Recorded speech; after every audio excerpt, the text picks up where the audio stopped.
Okay, X-Funk Carter here. I'm totally sober right now, and I want to talk about Fukushima. I'm drinking coffee, and I want to talk about what to do. I know what to do in a general sense, but I'm not a guy on the scene, so I can't comment on certain specifics. So I want to launch a mission from my own campaign called Reduction. This is mission 5. It's a pure work mission. Now, I said yesterday that they don't know where the core is.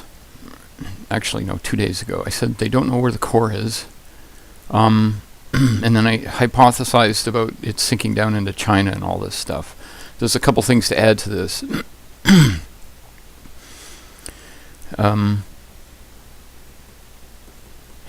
They do know where the core is. They don't know where the core is to the precise detail, though. They, here, I'm gonna take, Vegas is the good tech. You have to take a tech if you play this mission alone. Anyway, so this is the issue. They know roughly where the core is, like probably within a circle that's like, you know, the size of a quarter of that building or something, or I don't know. They don't know precisely where the core is. They've got to get in there and remove the plutonium. It may have sunk down into the concrete. This is a wartime mission. It may have sunk down into the concrete. You know, there's that possibility. This is, you know, the artillery. In this mission, you have to do a job while the world is being taken over by aliens. You have to do this job. You have to move a weapon, which is mankind's last best hope. Now, in Fukushima, they have to move plutonium, which is quite the opposite. But unless you think of hope in terms of energy production, and we do need energy. But anyway, so there's the issue of the location of the core. The systems that they use to get the core out are down. Those are computerized systems, like robotic systems that would move, and they would know to the precise millimeter where each rod was. So that's gone. So we've got to go in there somehow. Now, the Titanic Risk. The Titanic Risk in this situation. Since this is a gaming channel.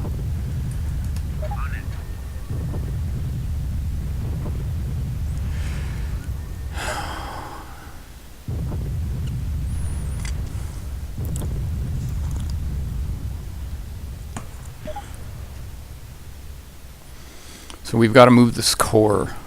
We've got to get it out and get it to a storage place. And while we're doing this, radiation is building up. There's an issue with water. Apparently the Fukushima site is built on a river. By the way, this is... So... Yeah, I'm just going to use this as a backdrop. Okay, things are going to get fucking noisy here. So basically we're talking about going in there and manually somehow removing that core. And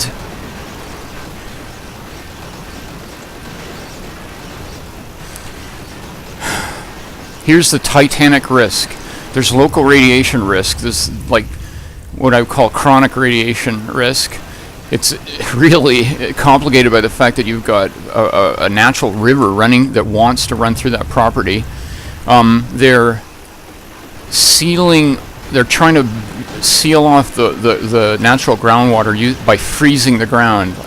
So if you can turn the ground into with liquid nitrogen and whatnot, you can create a barrier. So that reduces the contamination of water, right? Now you've got this problem of getting the core out. Now here's the danger. When you move that core, if a fire begins, like if it breaks, if you drop a rod and it splits, you could start a fire. And if you start a fire, like right now, they don't have that facility, it couldn't contain the smoke. The smoke would The smoke, it could plutonium is one of the most poisonous substances known to man. You could have a cloud of burning plutonium, a cloud of smoke. The hypothetical scenario that's being thrown around is just massive destruction, you know. Anyway, I'm going to tell you a principle of disaster response. You've got to push. You can't pull. What I mean is this. The first thing is you must assume that a fire is going to happen. I've got to find this crane. You see I'm talking and I'm running out of time. I might fail this mission. So, this is my game level. That's HQ. That's the Incident Command Center or whatever. This would be chief logistics where they deal with personnel. Alright, here we are. So you've got to assume a fire is going to happen. You must assume that. That's the worst case scenario. So how do we deal with that now? We're going to push here. M1 tank has a system called, they've got this halogen fire extinguisher system. Basically, you know, you need a fire extinguisher system in place. That's what you need. And it has got to be a fucking incredibly, like, you've got to have it's probably, I don't know what the agent they would use to fight the fire. It would probably be something, some foam or something. But you've got to have that deployed. If you don't know when a fire is going to happen, you have to have some kind of a sensor. It could be anything, a visual sensor to look for smoke, a simple thermometer. And you've got to have these fire extinguishers in place, ready to activate immediately.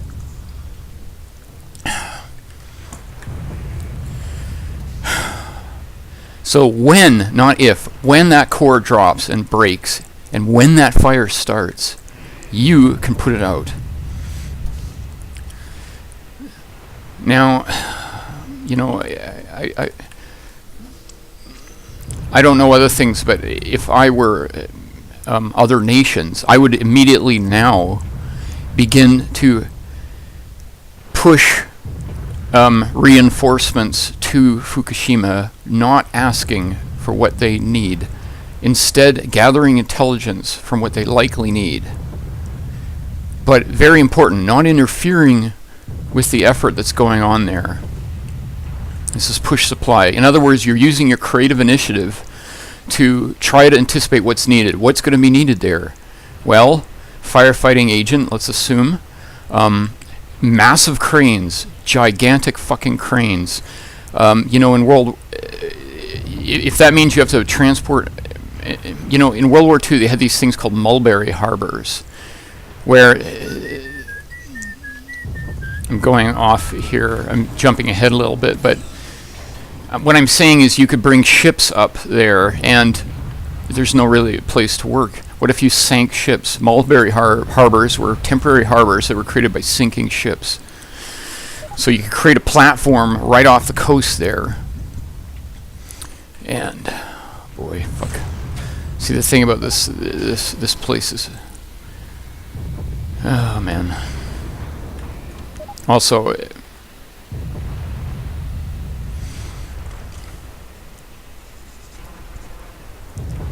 yeah.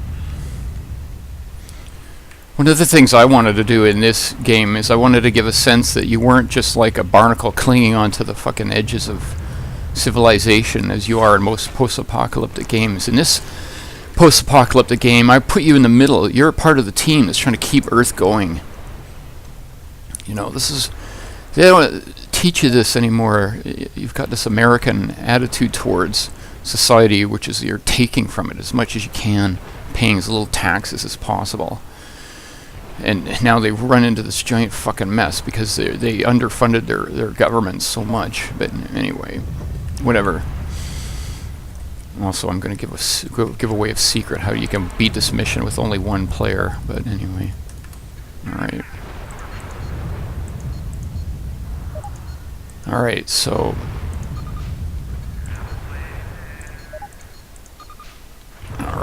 now that guy's gonna deploy.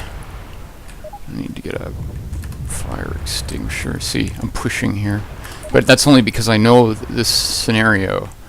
You need a fire extinguisher. Alright. Geez, even sober, I'm a little excited here. Okay, so... Right. Yeah, gotta deal with that. And,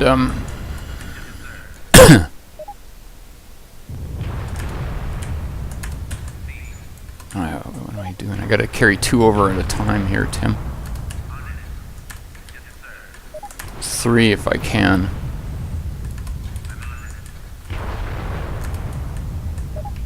We got this one here, this one here.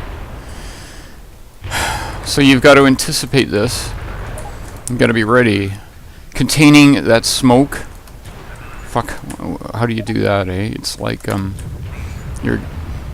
this is where you need experts. The other thing is there, well, from what I've seen, there have been all kinds of committees. You've got to get rid of all kinds of committees. You've got to have one committee, an incident command center. You know? Otherwise, you're going to have too much paralysis. The people who are responding in the way that I'm suggesting, by pushing facilities out there, they've got to go out there, they've got to get in there, and then they've got to wait. Literally, they've got to wait. Okay, we got to blow this fucking bridge. I mean, we've got to get this thing out. I got 2 minutes.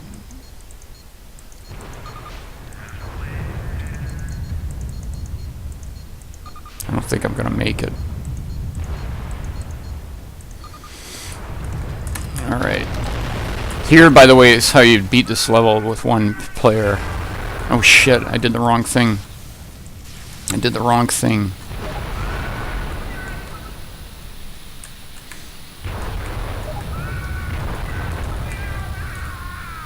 I'm taking some damage here.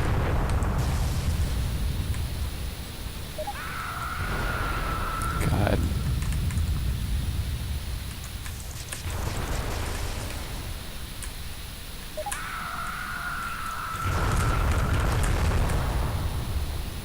Oh, I don't think I'm gonna make it. I don't think I'm gonna make it.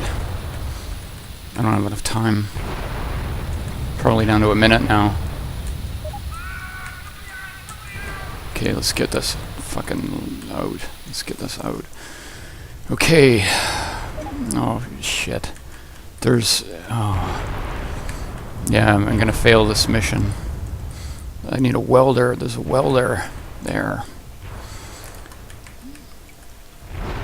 Because now what I have to do is I have to clear the rubble. So...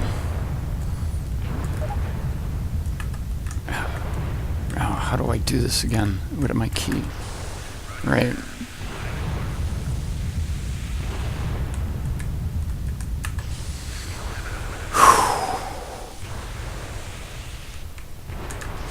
Anyway,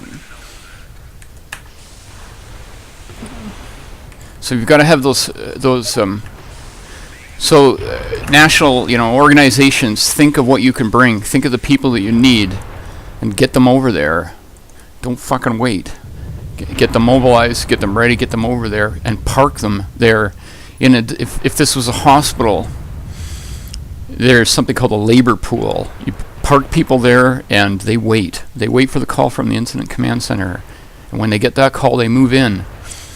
During the Civil War, the United States, in the early years of the Civil War, the Confederacy were pwning the Union, and Pennsylvania, purely on its own initiative, developed a huge reserve of troops. And when the need was there, they stepped in and they said, "We have I think it was like 100,000 man strong army waiting to roll." So you've got to have that stuff. You have to have things like Mulberry Harbors with giant booms that can fucking deploy millions of tons of foam or whatever agent is required. Anyway, these are the ideas of what to do and what can be done. And then and then one at a time, painstakingly remove each rod. When it drops and catches fire, extinguish the fire, then do it again. And anyway, that's a rough plan that I can think of. Okay, I'm out now.